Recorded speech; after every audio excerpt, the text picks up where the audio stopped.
मैं कुछ भी नया करने से भयभीत होता हूं। मैं इस भय से मुक्त कैसे हूं?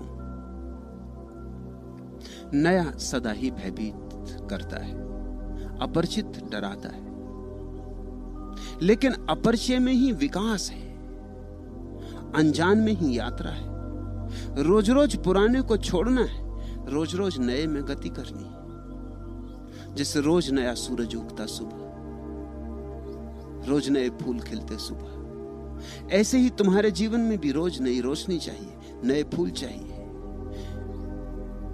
किताबों में दबे हुए मुर्दा फूलों को लेकर मत बैठे रहो।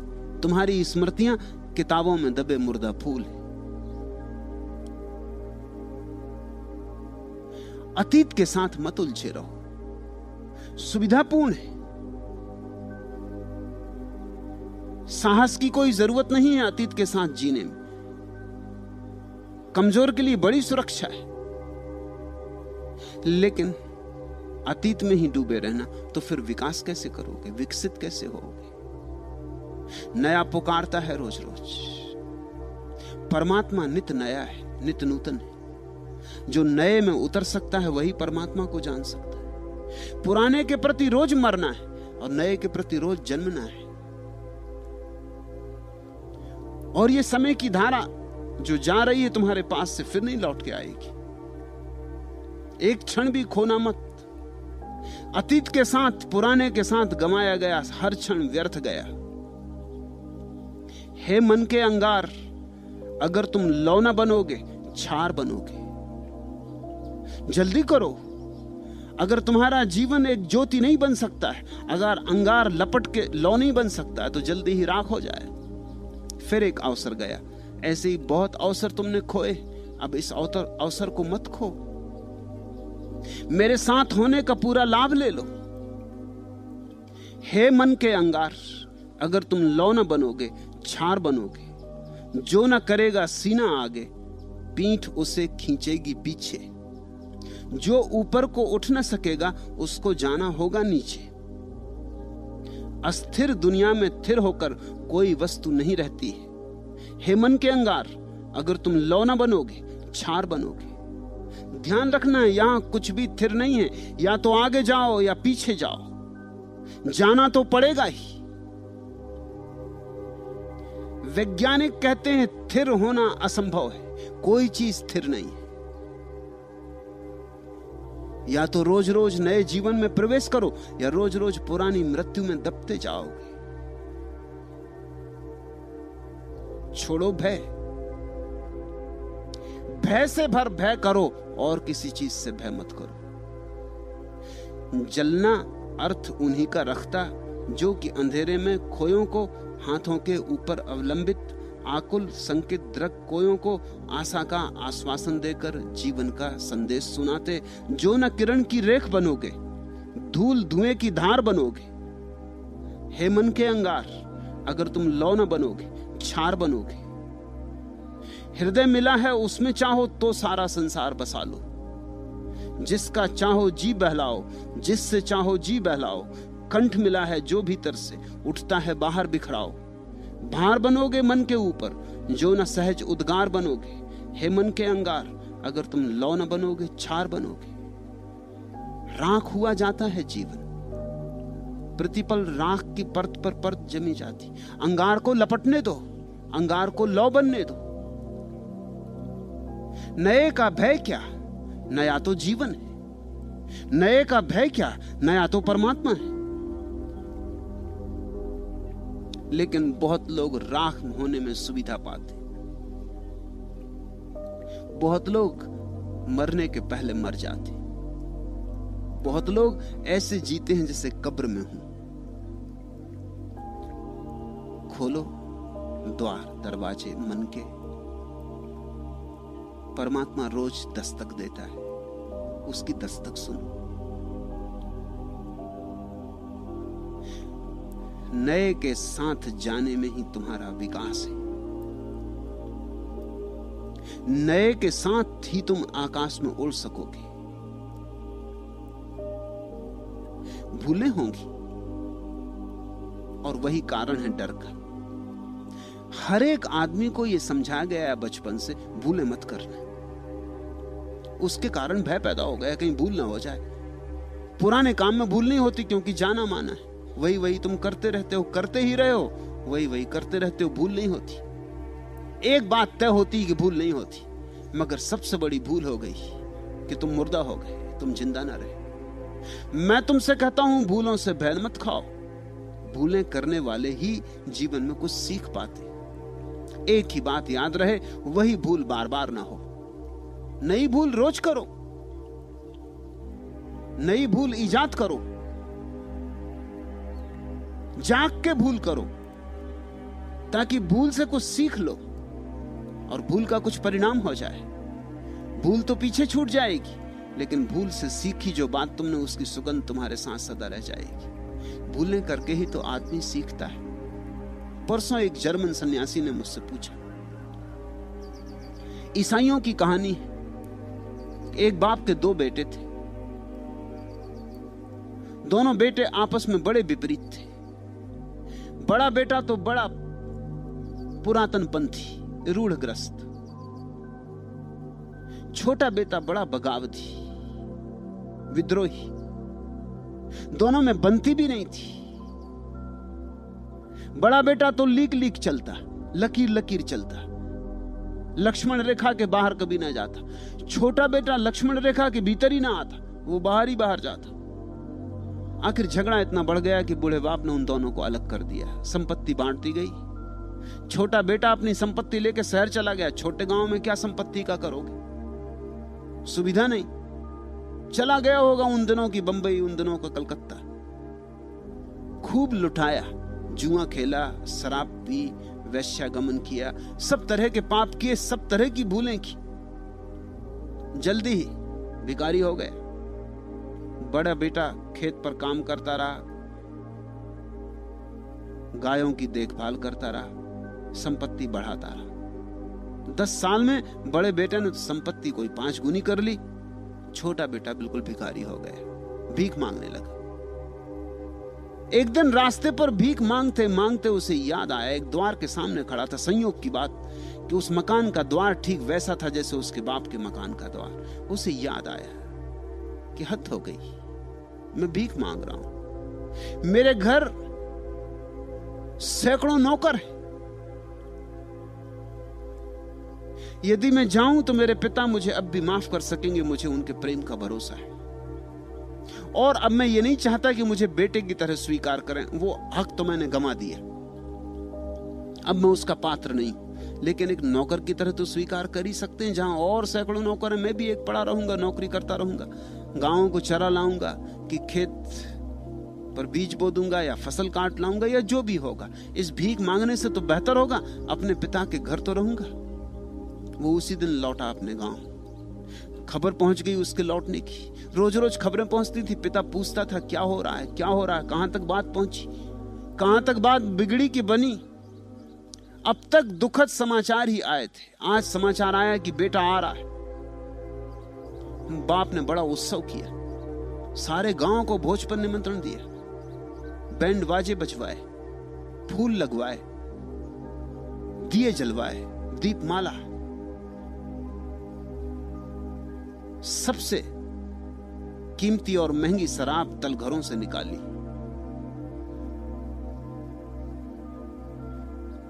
बहुमूल्य से बहुमूल्य भोजन तैयार करवाए। बड़ा बेटा तो खेत में काम कर रहा था, उसे कुछ पता नहीं था। दिन भर की धूप दोपहरी में काम करके जब वो लौट रहा था तो रास्ते पर गांव में उसे किसी ने कहा कि हद हो गई, अन्याय की भी एक सीमा होती। तुम्हारे बाप ने बहुत अन्याय किया तुम्हारे साथ, तुम इसके पास रहे, इसकी सेवा की, इसकी आज्ञा का पालन किया। तुम्हारे लिए कभी बैंड बाजे न बजे, और तुम्हारे लिए कभी गांव को भोज न दिया गया, और तुम्हारे लिए कभी शराब की कीमती बोतलें न निकाली गई।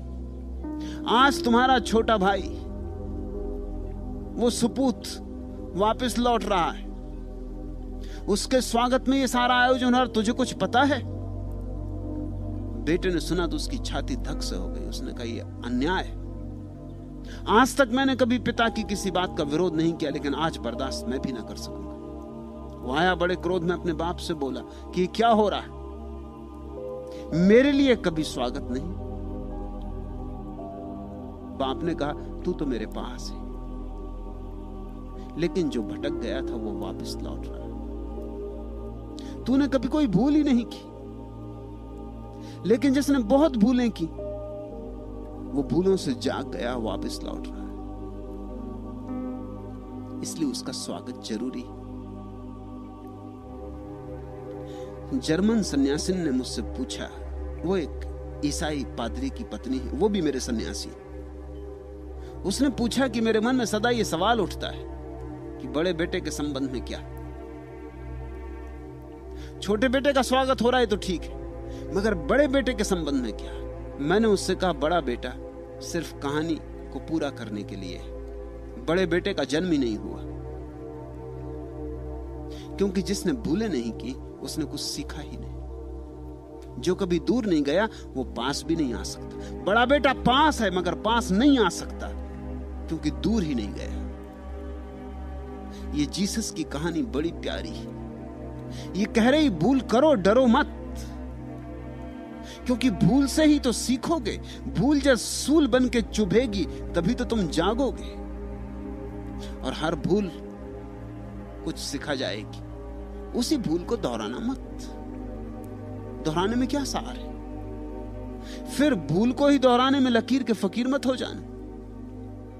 जो आदमी रोज रोज नित्य भूलें करता जाए और साहस पूर्वक करता जाए और हर भूल से कुछ सीखता जाए, उसकी संपदा विकसित होने लगती। वही व्यक्ति किसी दिन प्रज्ञा को उपलब्ध होता है। उसी व्यक्ति के जीवन में बुद्धिमत्ता के मेघ घिरते, उसी के जीवन में ज्ञान की वर्षा होती।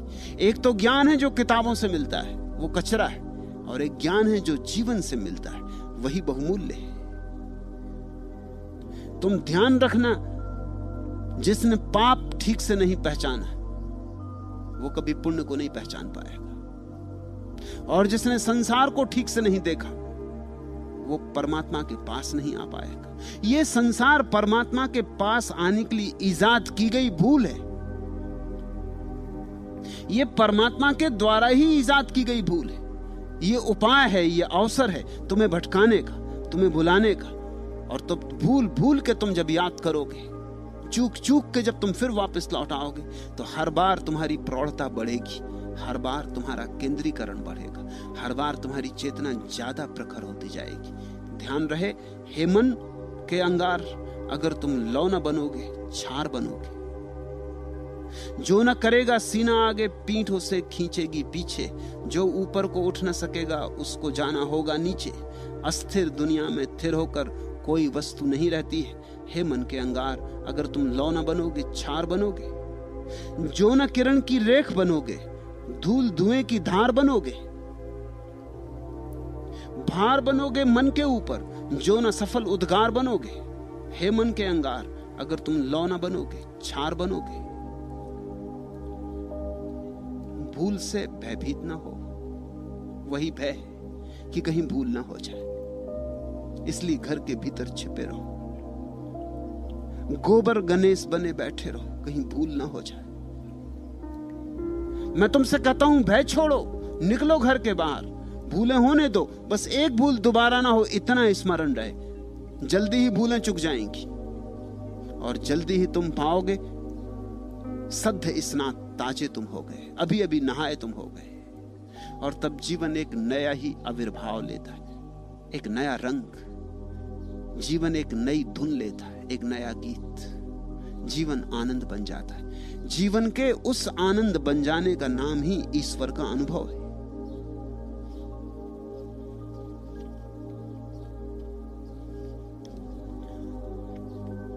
भूल और भूल और भूल, सूल और सूल और सूल, और सब तरह से चुभा हुआ आदमी, और सब तरफ से चेष्टा करके हार गया आदमी, सब तरफ से अपने अहंकार को सिद्ध करने की यात्रा में चला आदमी और सिद्ध नहीं कर पाया, विफल हो गया। ही समर्पण करने में समर्थ हो पाता है। समर्पण कमजोर की बात नहीं है, गोबर गणेश की बात नहीं है। समर्पण घर में ही जो बैठा रहा उसकी बात नहीं है।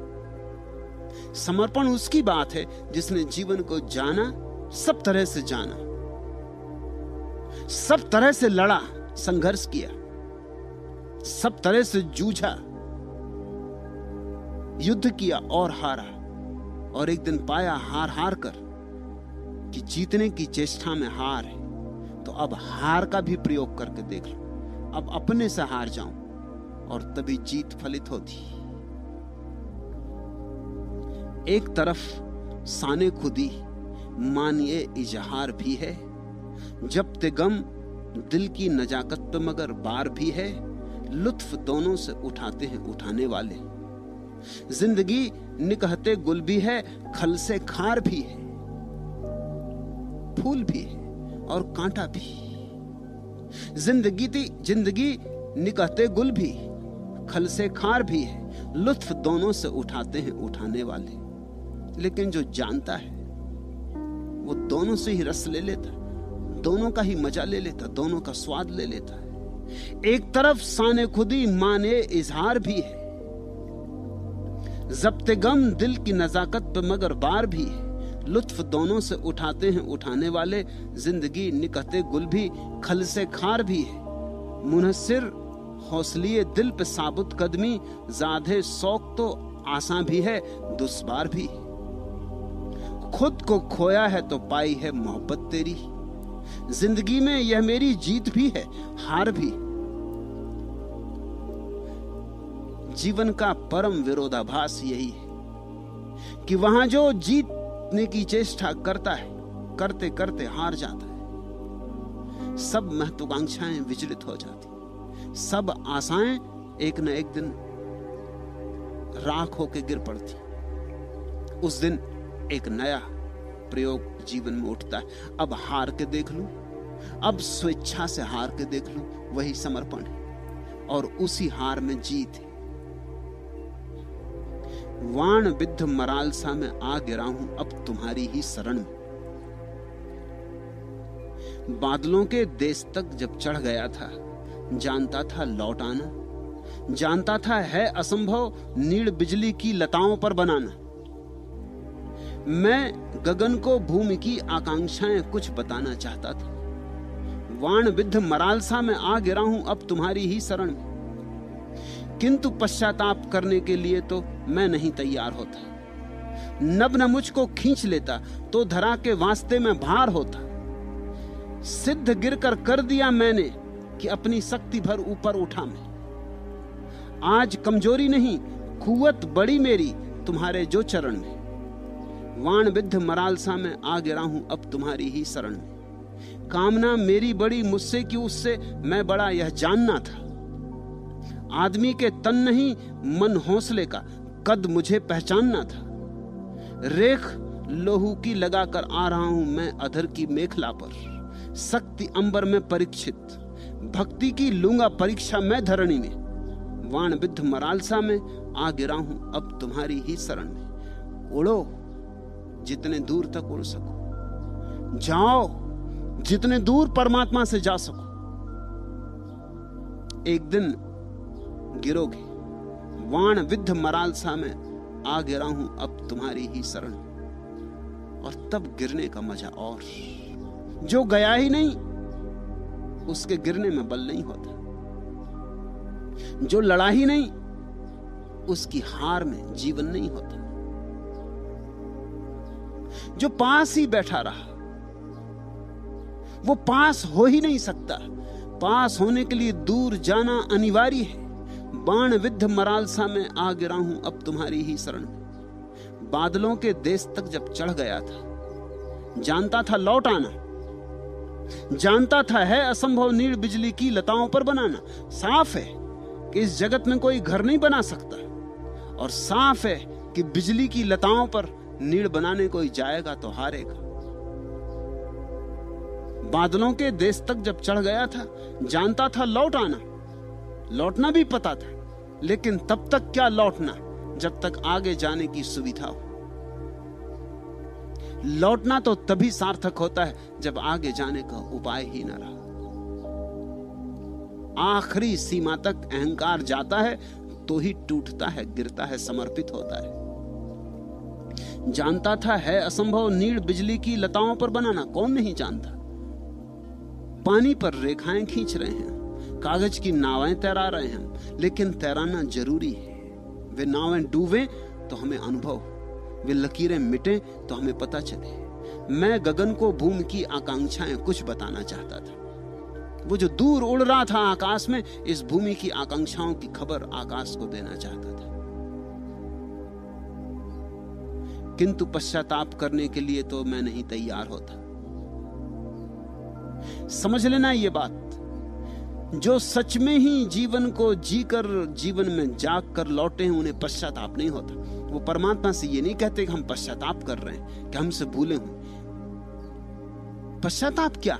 क्योंकि उन्हीं भूलों के कारण तो परमात्मा मिला। पश्चाताप कैसा?